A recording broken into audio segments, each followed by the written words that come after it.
সাগর ভাই আপনাকে সাক্ষী রাখা, আমার শ্রদ্ধাভাজন কলিমুল্লাহ সাহেবের সাক্ষী রাখা, সারা বাংলাদেশের মানুষকে সাক্ষী রাখা, আমি আল্লাহকে সাক্ষী রাখা বলছি, আমি সমস্ত ক্ষতিপূরণ দিয়া দিব। আমি ফজলুর রহমান একজন ভিক্ষুক, আমার কোনো মুক্তিযোদ্ধার অ্যাকাউন্ট ছাড়া আমার কোনো ব্যাংক অ্যাকাউন্ট নাই।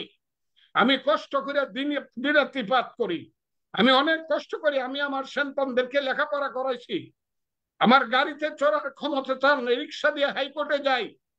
তারপর আমি বলি আমি টাকা দিয়ে দিব, পায়ে ধরবো, মানুষের পায়ে ধরে বাংলাদেশে আপনার এই সমস্ত ক্ষতিপূরণ দিয়ে দিব, কিন্তু আমার একটা শর্ত আছে। সেই শর্তটা হলো, আপনি রুকিয়া বিশ্ববিদ্যালয়ের যে আবু সাইদকে হত্যা করছেন, তার জানটা আপনি ফেরত দিয়ে দিতে হবে। একটা জান, আপনার 300-400 মানুষকে হত্যা করছেন, একটা জান আপনাকে ফেরত দিতে হবে।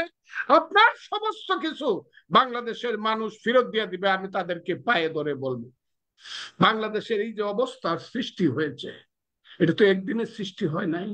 এটা কি হইতে পারে সমস্ত পুলিশ, সমস্ত বিজেপি, সমস্ত র্যাব, কারো মধ্যে কোনো বিবেক নাই? নিশ্চয়ই বিবেক আছে। পুলিশের সন্তানেরা তো কৃষকের, শ্রমিকের, মেহনতি মানুষের সন্তান। 20,000, 30,000, 40,000, 50,000, এখন শুনি 5 লাখ টাকা দিয়ে পুলিশের চাকরি নেয়।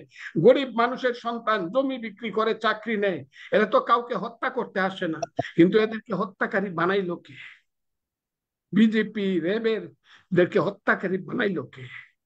বিজেপি র্যাব এবং আইজিপিরা যখন কথা বলে, তখন ওরা তো মনে হয়, এবং আরো অনেকেই আছে যারা কথা বলে, তাদের কাছে আমি হাত জোর করে বলি, আপনারা কিন্তু সরকারের না, রাষ্ট্রের সর্বোচ্চ কর্মচারী। আপনারা রাজনৈতিক নেতার মতো দয়া করে কথা, বক্তৃতা করে কথা বলবেন না। আবারও বলি, রাজনৈতিক নেতার মতো বক্তৃতা করে কথা বলবেন না। রাজনীতি করার যদি খুব আগ্রহ থাকে, পোশাকটা খুলেন, মাঠে আইসা জয় বাংলা স্লোগান দিয়ে হাসিনার দলে রাজনীতি করেন, আমার কোনো আপত্তি নাই। আপনাদের উপরে কিন্তু মানুষের অনেক বিশ্বাস, আল্লাহ কিন্তু আছে। আপনারা কিন্তু জনগণের টাকা খান, জনগণের টাকায় কিন্তু আপনাদের বেতন হয়। আল্লাহর দোহাই লাগে, যে সন্তানদেরকে হত্যা করছেন, যে পুলিশটা গুলি করছে, তার সন্তান আছে কিনা আমি জানি না।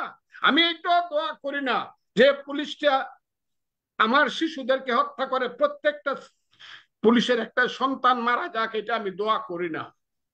কিন্তু তাকে আমি জিজ্ঞাসা করব, আপনার শিশু সন্তানটাকে যদি কেউ গুলি করে হত্যা করে, আপনি কি করবেন? আমি দেখেছি পত্রিকায়, একজন সাব ইন্সপেক্টরের একজন ছেলে গুলি খেয়ে মারা গেছে আন্দোলনে। সেই সাব ইন্সপেক্টর যখন হসপিটাল গিয়া খুঁজতে খুঁজতে তার ছেলের লাশটা পেয়েছে, লাশগুলোর মধ্যে দেখছে তার বুকটা, ছেলের বুকটা ঝাঁঝরা হয়ে গেছে। সে তার উপরওয়ালা অফিসারকে ফোন করে কাঁদতে কাঁদতে জিজ্ঞাসা করছে, আমার ছেলেটাকে মারার জন্য কি 50টা ব্রাশ ফায়ার করা দরকার ছিল? যে পুলিশেরও আবার সন্তান আছে, তারও কিন্তু কান্না আছে, এই কথাটা বুঝতে হবে। আমরা সব এই দেশটা স্বাধীন করছিলাম ভালো থাকার জন্য। আমি আজকে আপনাকে খুব পরিষ্কার ভাবে বলতে চাই, যারা মনে করে আন্দোলন স্তব্ধ হয়ে গেছে, এরা বুকার স্বর্গে বাস করে। এরা লেখাপড়া করে না, কারণ এরা রাজনীতি কোনোদিন করে নাই। আওয়ামী লীগ এখন যারা নেতৃত্ব করে, এই হাইব্রিডের বাচ্চারা, এই যে ওর মা বাপ আছে কিনা, এদের ঠিকানা আছে কিনা আমি জানা, গুলশানের এমপি কি প্রতিমন্ত্রী, কালকে থেকে আমি বলা শুরু করছি। এ বলছে ও মানুষের বাচ্চা না, ও বলছে যে আমাদের যে বীর শ্রেষ্ঠ শহীদ যে আবু সাইদ, সে নাকি মদ খায়া এই অভিনয় করতে গিয়ে মারা গেছে। ওরে হারামজাদা, বাংলাদেশের মানুষ যদি তোরে পায় কোনদিন বুঝবে, বুঝবে বিচার কাকে বলে, মিথ্যার পরিণাম কি। তুই ইংরেজি কস, তুই ইংরেজি কস, ওই ওর সাথে ওই যে কাতারে আল জাজিরা, হ্যাঁ। সাথে ইংরেজি কস, তুই কি ইংরেজি কস? আমি দেখছি তুই তো বেশিরভাগই ভুল কইছস। আমার মেয়ে তোরা 30 বছর ইংরেজি পড়াইতে পারবো, আরাফেত্যা। আমার মেয়ে তোরা 30 বছর ইংরেজি, কারণ আমার মেয়ে 2বার ওয়ার্ল্ডে ইংলিশে হ্যান্ড মার্ক পাইছে। আমার মেয়ের নাম ইন্দিরা, জানিয়ে দেখিস। 2013-14 সনে আমার মেয়ে হাইস্ট মার্ক পাইছে ইংলিশে, তার নাম ইন্দিরা, সে এখন ওয়ার্ল্ড ব্যাংকে আছে।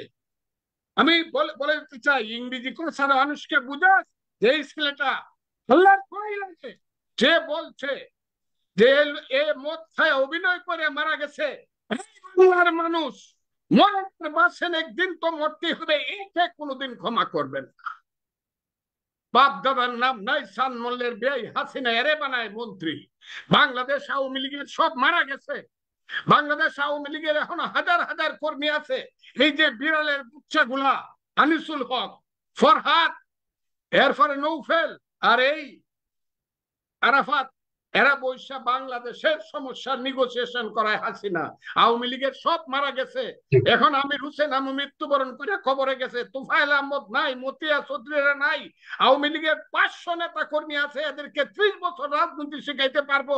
হাসিনা সবাইকে বাদ দিয়ে দেশটাকে একটা রক্তের সাগরে বাসানোর জন্য সব হাইব্রিডদেরকে নেতা বানাইছে। মানুষের প্রতি যাদের কোনো দায়িত্ব নাই, মানুষের প্রতি যাদের কোনো মমত্ববোধ নাই। আমি আজকে বলতে চাই, আন্দোলন হবে, হবে। আল্লাহ আছে, আল্লাহ দুনিয়া আছে, মানুষ আছে। মানুষ হলো সর্বশ্রেষ্ঠ জীব।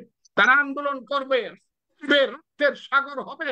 30 লক্ষ মানুষ জীবন দিয়ে যদি বাংলাদেশ স্বাধীন করতে পারে, মুক্তি ধারা যদি খালি হাতে যুদ্ধ করে পৃথিবীতে হানাদার পাক বাহিনীকে পরাজিত করতে পারে, নিশ্চিতভাবে আমি বলে দিলাম, নিশ্চিতভাবে এই দেশে নতুন রাজনৈতিক শক্তি আসবে। আপনি আমাকে দলের কথা বলছেন, বিএনপির কথা বলছেন, অমুকের কথা বলছেন, আমি কোন দলের কথা আজকে যাব না। আমি আজকে মুক্তিযুদ্ধ এবং আইনজীবী হিসাবে কথা বলছি। আমি কথা বলছি এই কারণে যে আজকে যে নতুন প্রজন্ম যারা নেতৃত্বে আসছে, ছেলেকে আল্লাহর দোহাই লাগে, একটা ছেলেকে আমি চিনি না, কিন্তু আমার মনে হয় নতুন নেতৃত্ব বাংলাদেশের সবচেয়ে শ্রেষ্ঠ সন্তান। আমরা তাদের নেতৃত্বে চলে দেশটাকে মুক্ত করতে চাই, গণতন্ত্র আনতে চাই। আর এখন যে অত্যাচার শুরু হয়েছে, অত্যাচার থেকে কিভাবে বাঁচবো? জাতিসংঘ কথা বললে শুনে না, মানবাধিকার কমিশন কথা বললে শুনে না, ওই যুক্তরাষ্ট্র কথা বললে শুনে না। কারণ তাদের পাশের বাড়িতে বসে আছে প্রতিবেশী রাষ্ট্রে আরেকজন জল্লাদ, তার নাম হলো দামোদর দাস মোদী। সেই মোদী বসে আছে, কালকেও বলছে এটা বাংলাদেশের অভ্যন্তরীণ ব্যাপার। বেটা 10,000 মানুষ এটা পালায় গেছে, এটা অভ্যন্তরীণ ব্যাপার হইলে কেন? ইন্ডিয়ার 10,000 ছাত্র থেকে ধরে কর্মচারী পর্যন্ত পালায় গেছে, যেখানে মমতা ব্যানার্জির মতো মুখ্যমন্ত্রী বলছে আমার দেশের দরজায় যদি কেউ এসে রাত্রে টক টক করে টুকা দেয় তাইলে আমি তাকে ফিরিয়ে দিব না, কারণ এটা হলো মানবতার ব্যাপার। যদি এই ব্যাপারটা আমার ব্যাপার, দিল্লির ব্যাপার। কিন্তু আমি বলতে চাই মোদীদের কারণে, এই জল্লাদদের সমর্থনের কারণে হাসিনা আজকে এই অবস্থায় আছে। এটাও চলে যাবে বন্ধুরা, এই দেশে একটা রাজনৈতিক যুদ্ধ হবে। আমরা যদি বেঁচে থাকি তাহলে আমি শেষ কথাটা বলি। আমি একটা আর্জি করবো একজনের উপরে, আমি 2টা মানুষের উপরে আর্জি করব, 2টা প্রতিষ্ঠানের উপরে। একটা প্রতিষ্ঠান হলো আর্মি। আর্মি হলো সার্বভৌমত্বের প্রতীক।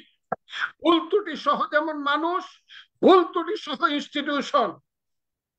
আমি আর্মিকে বলবো দেশটাকে রক্ষা করার চেষ্টা করেন। আপনারা পুলিশের মতো, র্যাবের মতো কথা বলেন না, কাজ করেন না। হ্যাঁ, 2 হইল পৃথিবীর মানুষ যখন কোথাও কোনো শেল্টার পায় না, যখন সবসময় অত্যাচারিত মানুষ, নির্যাতিত মানুষ আল্লাহর কাছে বিচার দিয়ে কোথাও কোনো জায়গা পায় না, একটা দেশে আছে আদালত, বিচার বিভাগ। সেই বিচার বিভাগের কাছে আশ্রয় নিয়েছিল শেখ হাসিনা এবং বর্তমান সরকার। বিচার বিভাগ খুব প্রাজ্ঞ আমি বলবো। এপিলেট ডিভিশন তাদের প্রজ্ঞার সাথে একটা সিদ্ধান্ত দিয়ে আপাতত জিনিসটাকে একটা স্ট্যান্ড বাই পজিশনে রাখছে। এবং বিচার বিভাগ, সর্বোচ্চ বিচার বিভাগ, আপনারা কিন্তু বলেছিলেন এই ছাত্রদের উপরে কোনো অত্যাচার হবে না, তাদের উপরে কোনো মামলা মোকদ্দমা হবে না, আন্দোলনকারীদের উপরে কিন্তু অত্যাচার হবে না, কিন্তু অত্যাচার হচ্ছে। বিচার বিভাগ, আপনারা তো এদেশেই থাকেন, আমরা বিশ্বাস করব এবং আমরা চাইবো বিচার বিভাগ এই ব্যাপারে আপনাদের কি করার আছে, যদি কিছু করার থাকে, এই যে মানুষের উপর অত্যাচার হচ্ছে তাহলে কিছু করেন, তা না হলে কিন্তু মানুষের ভুল বুঝার একটা পেপার হয়ে যেতে পারে, যার পরিণতি খুব ভালো হবে না বাংলাদেশে।